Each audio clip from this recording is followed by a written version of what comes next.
Mother's very happy. She found her lipstick. I did. I found my lipstick, so we're we're all good. Track. We're all good. So we're going to talk about our time in Derby and let you know how that all went. We didn't plan on spending very much time in Derby at all, but we ended up spending probably about a week in Derby. And that was due to the fact that we ran into some issues with the car. So ironically, we didn't take the car to the Bungle Bungles because we didn't want to go looking for any trouble. Probably turns out that was a really good thing because we did get a fuel leak in the car. So we left the Bungle Bungles and we spent 2 nights free camping along the highway before we reached Derby. And it was a good chance for me to actually put my little washing machine to use, as we had a lot of water on board and we knew that once we got to Derby we could refill the water. So one of the days at the rest stop, Craig fired up the generator and I did my washing. If anyone's interested to know how we do the washing in the caravan, more than happy to let you know, and we can do a little video if you're interested. Otherwise it's very boring, mundane household duties. So we arrived in Derby and the first thing we did was put our caravan into storage. We found a really great little place where we could leave the caravan that was quite safe. They only charged $20 for a week or $5 a day, which was fantastic. So we put the caravan there, locked it all down, put the ant powder around because Derby's renowned for ants, and we were warned to make sure that we put the ant powder down so that the van didn't get infested while we were gone.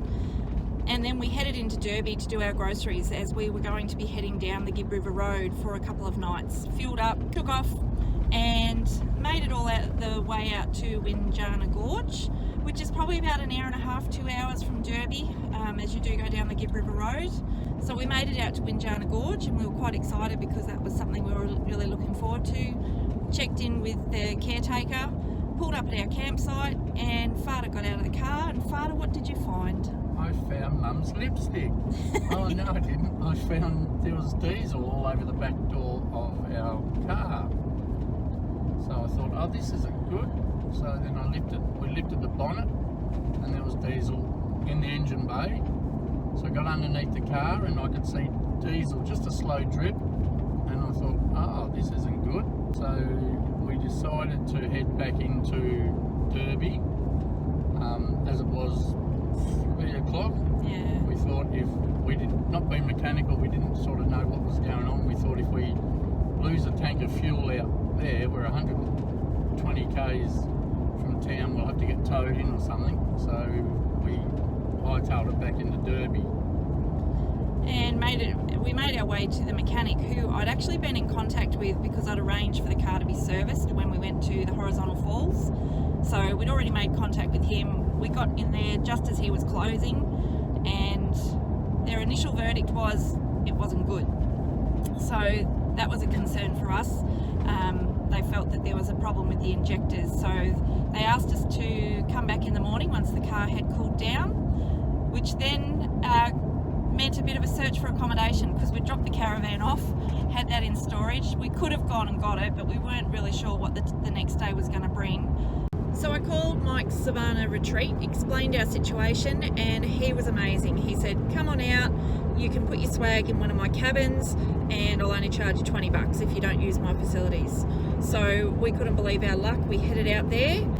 First thing he said to Craig after we checked in was, go grab your beers, I've got happy hour starting in 15 minutes. So we went out there and he put on a full spread. There was pies, sausage rolls, chips, dips, biscuits, and he just had this spread out, and all the people that were staying there in their caravans were invited to happy hour. And it was a really lovely time because obviously we were a bit concerned about the car and what was going to happen over the next few days, but he was so lovely and supportive, made sure that we were aware that we could come back if we were going to be stranded, which was really, really lovely. So stayed the night there, and next morning we were at the mechanics bright and early.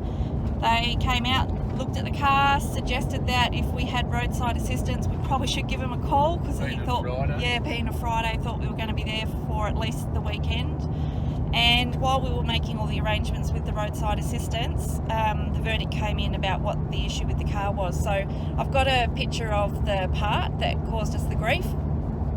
And of course the part needed to be ordered and sent. So he felt that he should be able to have the part by Tuesday when the car was due to be serviced, but it meant we couldn't drive the car very far because obviously we had a fuel leak. So RACV They were amazing. We just paid for the ordinary roadside assistance, didn't really expect very much, but they were good enough to give us $750 towards accommodation in a hire car, and we were able to position ourselves at a place called Birdwood Downs Station, which was a really unique station stay. Probably the fact that we were forced to stay there for 4 days made it a little bit tedious. It was a lovely place, really lovely campground, unique accommodation, but when you're there for 4 days with no real facilities, so there's no TV, no internet, we only had power the 2 nights that we were in the Savannah hut. The rest of the time we were in the swag with no power, and it was quite warm, so that was a bit of a challenge because he couldn't really escape the heat. Fada got himself a job. You want to tell them about your job, Fada? I got a job cracking boab nuts.